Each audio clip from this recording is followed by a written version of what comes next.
ओम नमः शिवाय। हर हर महादेव। आप सभी का अमृत गगन चैनल पर स्वागत है। आज हम सुनेंगे शिव पुराण कथा अध्याय 7 में 5 कृत्यों का प्रतिपादन, प्रणव एवं पंचाक्षर मंत्र की महत्ता, ब्रह्मा विष्णु द्वारा भगवान शिव की स्तुति तथा उनका अंतर्ध्यान।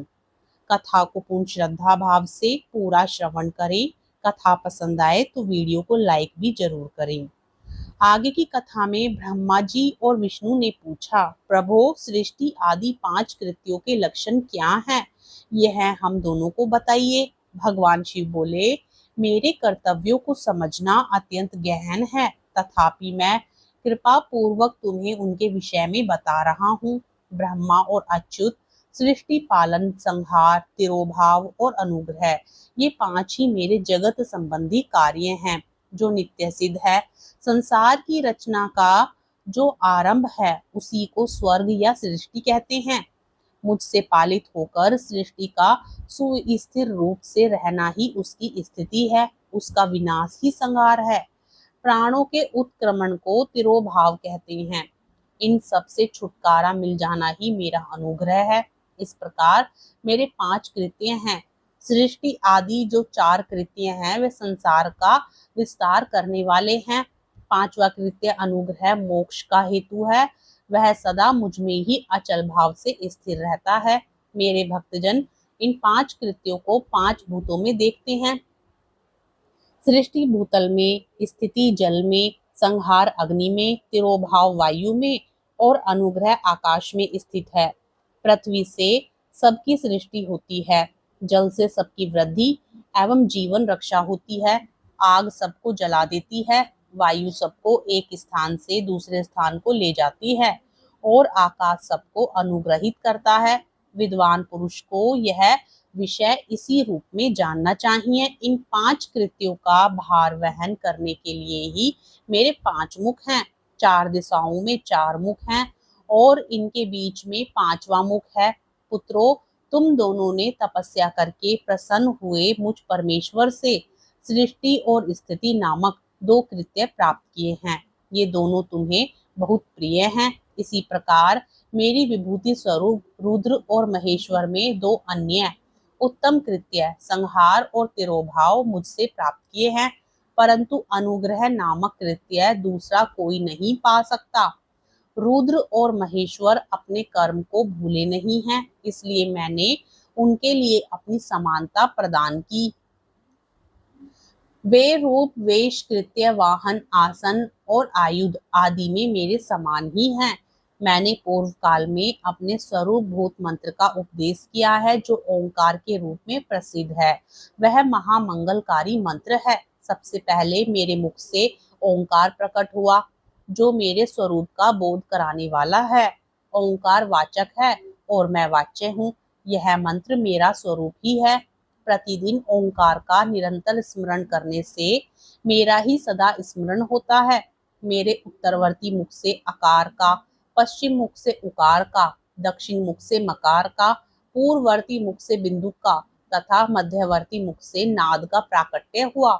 इस प्रकार 5 अवयवों से युक्त ओंकार का विस्तार हुआ है। इन सभी अवयवों से एक ही भूत होकर वह प्रणव ओम नामक एक अक्षर हो गया। यह नाम रूपात्मक सारा जगत तथा वेद उत्पन्न स्त्री पुरुष वर्ग दोनों कुल इस प्रणव मंत्र से व्याप्त है। यह मंत्र शिव और शक्ति दोनों का बोधक है। इसी से पंचाक्षर मंत्र की उत्पत्ति हुई है, जो मेरे सकल रूप का बोधक है।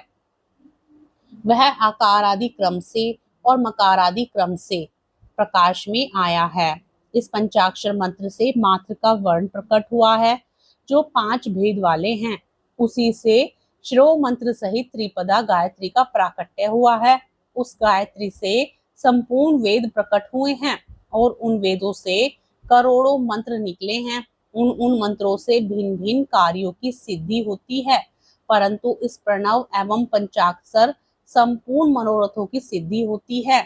इस मंत्र समुदाय से भोग और मोक्ष दोनों सिद्ध होते हैं। मेरे सकल स्वरूप से संबंध रखने वाले सभी मंत्र राज साक्षात भोग प्रदान करने वाले और शुभ कारक हैं। नंदीकेश्वर कहते हैं, तदंतर जगदम्बा पार्वती के साथ बैठे हुए गुरुवर महादेव जी ने उत्तराभिमुख बैठे हुए ब्रह्मा और विष्णु को पर्दा करने वाले वस्त्र से आच्छादित करके उनके मस्तक पर अपना कमल रखकर धीरे धीरे उद्धारण करके उन्हें उत्तम मंत्र का उपदेश किया। मंत्र तत्व में बताई हुई विधि के पालन पूर्वक 3 बार मंत्र का उच्चारण करके भगवान शिव ने उन दोनों शिष्यों को मंत्र की दीक्षा दी। फिर उन शिष्यों ने गुरु दक्षिणा के रूप में अपने आप को ही समर्पित कर दिया और दोनों हाथ जोड़कर उनके समीप खड़े हो उन देवेश्वर जगत गुरु का स्तवन किया। ब्रह्मा और विष्णु बोले, प्रभु आप निष्कल रूप हैं, आपको नमस्कार है। आप निष्कल तेज से प्रकाशित होते हैं, आपको नमस्कार है। आप सबके स्वामी हैं, आपको नमस्कार है। आप सर्वात्मा को नमस्कार है, अथवा सकल स्वरूप आप महेश्वर को नमस्कार है। आप प्रणव के वाच्यार्थ हैं, आपको नमस्कार है। आप प्राण लिंग वाले हैं, आपको नमस्कार है। सृष्टि पालन संहार तिरोभाव और अनुग्रह करने वाले हैं, आपको नमस्कार है। आपके 5 मुख हैं, आप परमेश्वर को नमस्कार है। पंच ब्रह्म स्वरूप 5 कृत्य वाले आपको नमस्कार है। आप सबके आत्मा हैं, ब्रह्मा हैं। आपके गुण और शक्तियां अनंत हैं, आपको नमस्कार है। आपके शकल और निष्कल 2 रूप हैं, आप सद्गुरु एवं शंभु हैं, आपको नमस्कार है। इन पदों द्वारा अपने गुरु महेश्वर की स्तुति करके ब्रह्मा और विष्णु ने उनके चरणों में प्रणाम किया। महेश्वर बोले, आद्र नक्षत्र से युक्त चतुर्दशी को प्रणव का जप किया जाए तो वह अक्षय फल देने वाला होता है। सूर्य की संक्रांति से युक्त महा आद्र नक्षत्र में एक बार किया हुआ प्रणव जप कोटि गुने जप का फल देता है। मृगशिरा नक्षत्र का अंतिम भाग तथा पुनर्वसु का आदि भाग पूजा, होम और तर्पण आदि के लिए सदा आद्र के समान ही होता है, यह जानना चाहिए। मेरा या मेरे लिंग का दर्शन प्रभात काल में ही प्रातः और संगम काल में करना चाहिए। मेरे दर्शन पूजन के लिए चतुर्दशी तिथि निश्चित व्यापिनी अथवा प्रदोष व्यापिनी होनी चाहिए, क्योंकि परिवर्तनी तिथि से संयुक्त चतुर्दशी की ही प्रशंसा की जाती है। पूजा करने वालों के लिए मेरी मूर्ति तथा लिंग दोनों समान है, फिर भी मूर्ति की अपेक्षा लिंग का स्थान ऊंचा है। इसलिए मुमुक्ष पुरुषों को चाहिए कि वे वेद से भी श्रेष्ठ समझकर लिंग का ही पूजन करें। लिंग का ओमकार मंत्र से और वेद का पंचाक्षर मंत्र से पूजन करना चाहिए। शिवलिंग की स्वयं ही स्थापना करके अथवा दूसरों से भी स्थापना करवाकर उत्तम द्रव्यमय उपचारों से पूजा करनी चाहिए। इससे मेरा पद सुलभ हो जाता है। इस प्रकार उन दोनों शिष्यों को उपदेश देकर भगवान शिव वही अंतर ध्यान हो गए। ऋषियों ने पूछा, सूत जी, शिवलिंग की स्थापना कैसे करनी चाहिए, उसका लक्षण क्या है तथा उसकी पूजा कैसे करनी चाहिए, किस देश काल में करनी चाहिए और किस द्रव्य के द्वारा उसका निर्माण होना चाहिए। सूत जी ने कहा, महर्षियों, मैं तुम लोगों के लिए इस विषय का वर्णन करता हूँ, ध्यान देकर सुनो और समझो। अनुकूल एवं शुभ समय में किसी पवित्र तीर्थ में, नदी आदि के तट पर अपनी रुचि के अनुसार ऐसी जगह शिवलिंग की स्थापना करनी चाहिए जहां नित्य पूजन हो सके।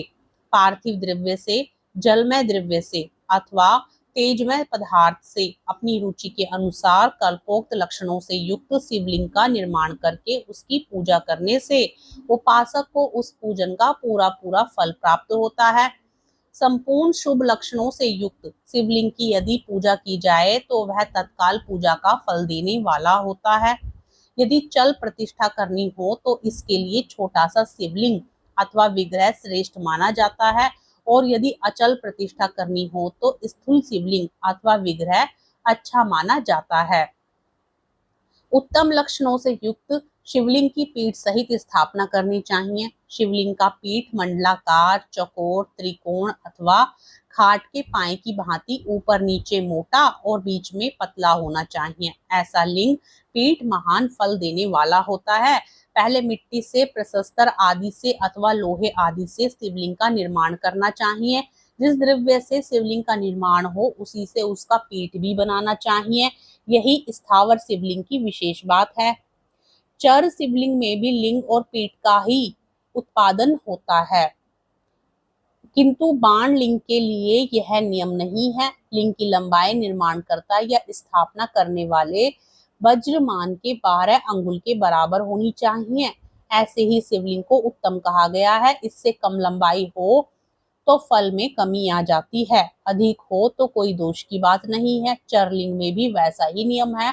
उसकी लंबाई कम से कम कर्ता के 1 अंगुल के बराबर होनी चाहिए। उससे छोटा होने पर अल्प फल मिलता है, किंतु उससे अधिक होना दोष की बात नहीं है। यजमान को चाहिए कि वह पहले शिल्प शास्त्र के अनुसार एक विमान या देवालय बनवाए जो देवगणों की मूर्तियों से अलंकृत हो। उसका गर्भगृह बहुत ही सुंदर, सुदृढ़ और दर्पण के समान स्वच्छ हो। उसे 9 प्रकार के रत्नों से विभूषित किया गया हो। उसमें पूर्व और पश्चिम दिशा में 2 मुख्य द्वार हों जहां शिवलिंग की स्थापना करनी हो। उस स्थान के गर्त में नीलम, लाल, विदर्य, शाम, मरकत, मोंदी, मूंगा, गोमेद और हीरा, इन 9 रत्नों को तथा अन्य महत्वपूर्ण द्रव्यों को वैदिक मंत्रों के साथ छोड़े।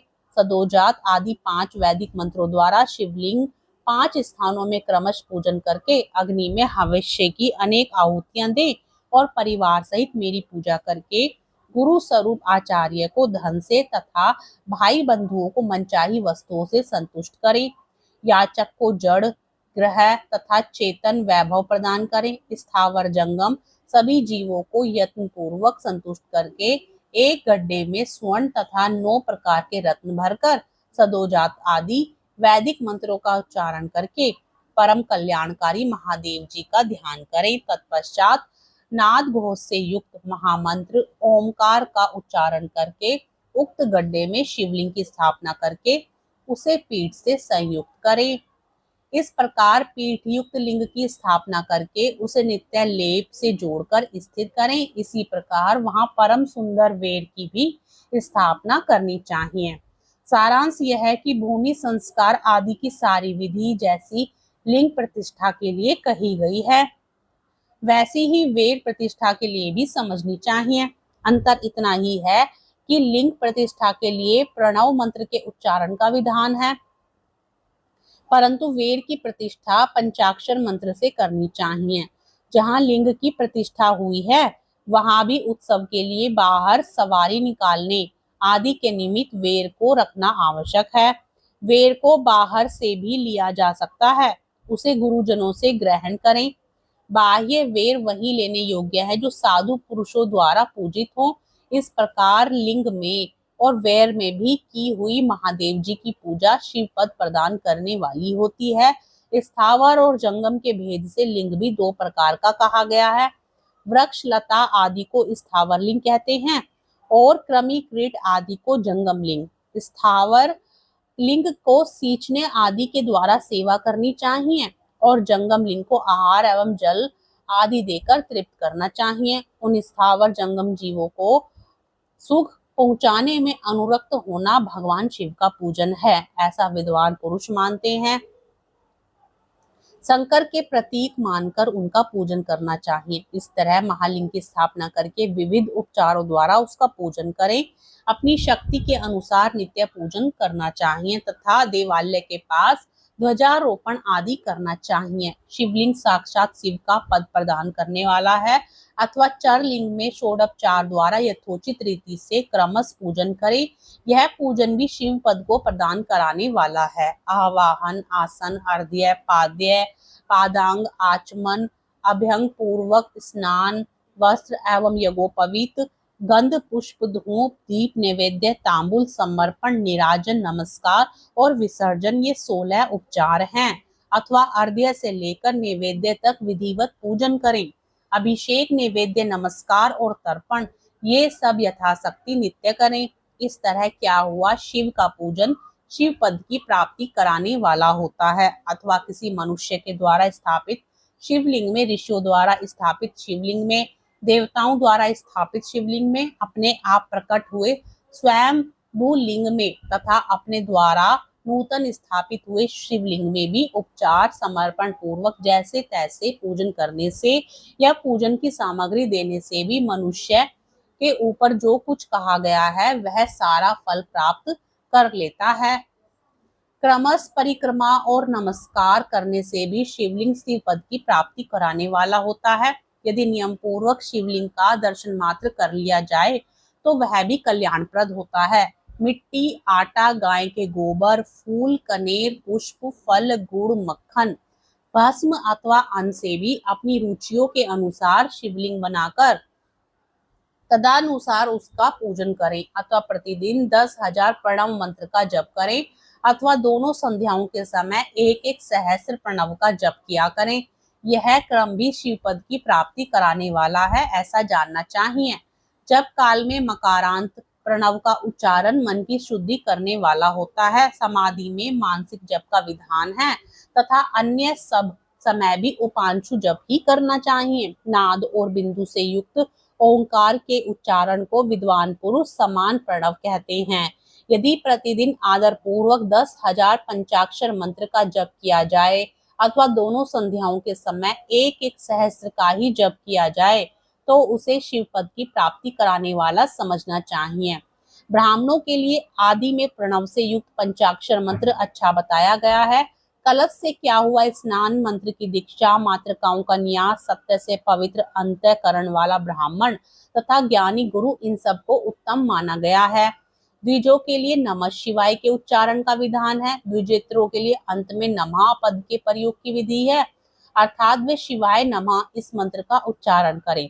स्त्रियों के लिए भी कहीं कहीं विधि पूर्वक नमोद उच्चारण का ही विधान है, अर्थात वे भी शिवाय नमः का ही जाप करें। कोई कोई ऋषि ब्राह्मण की स्त्रियों के लिए नमः पूर्वक शिवाय के जप की अनुमति देते हैं, अर्थात वे नमः शिवाय का जाप करें। पंचाक्षर मंत्र का 5 करोड़ जप करके मनुष्य भगवान सदाशिव के समान हो जाता है। 1, 2, 3 अथवा 4 करोड़ का जप करने से क्रमश ब्रह्मा, विष्णु, रुद्र तथा महेश्वर का पद प्राप्त होता है। अथवा मंत्र में जितने अक्षर हैं उनका पृथक पृथक 1-1 लाख जप करें अथवा समस्त अक्षरों का एक साथ ही जितने अक्षर हो उतने लाख जप करें। इस तरह के जप को शिव पद की प्राप्ति कराने वाला समझना चाहिए। यदि 1000 दिनों में प्रतिदिन 1 सहस्त्र जप के क्रम से पंचाक्षर मंत्र का 10 लाख जप पूरा कर लिया जाए और प्रतिदिन ब्राह्मण भोजन कराया जाए तो उस मंत्र से अभिष्ट कार्य की सिद्धि होने लगती है। ब्राह्मण को चाहिए कि वह प्रतिदिन प्रातःकाल 1008 बार गायत्री का जप करे। ऐसा होने पर गायत्री क्रमश शिव पद प्रदान करने वाली होती है। वेद मंत्रों और वैदिक सूक्तों का भी नियम पूर्वक जप करना चाहिए। वेदों का पारायण भी शिव पद की प्राप्ति कराने वाला है, ऐसा जानना चाहिए। अन्यान्य जो बहुत से मंत्र हैं उनका भी जितने अक्षर हो शिव पद की प्राप्ति होती है। लोक में अपने अपने वर्ण के अनुरूप सदाचार का पालन करने से भी मनुष्य शिव पद को प्राप्त कर लेता है। वर्णानुकूल आचरण से तथा भक्ति भाव से वह अपने सत्कर्म का अतिशय फल पाता है। कामना पूर्वक किए हुए अपने कर्म के अभिष्ट फल को शीघ्र ही पा लेता है। निष्काम भाव से किया हुआ सारा कर्म साक्षात शिव पद की प्राप्ति कराने वाला होता है। दिन के 3 विभाग होते हैं, प्रातः, मध्याह्न और सायं। इन तीनों में क्रमश एक एक प्रकार के कर्म का संपादन किया जाता है। प्रातः काल को शास्त्र विहित नित्य कर्म के अनुष्ठान का समय जानना चाहिए।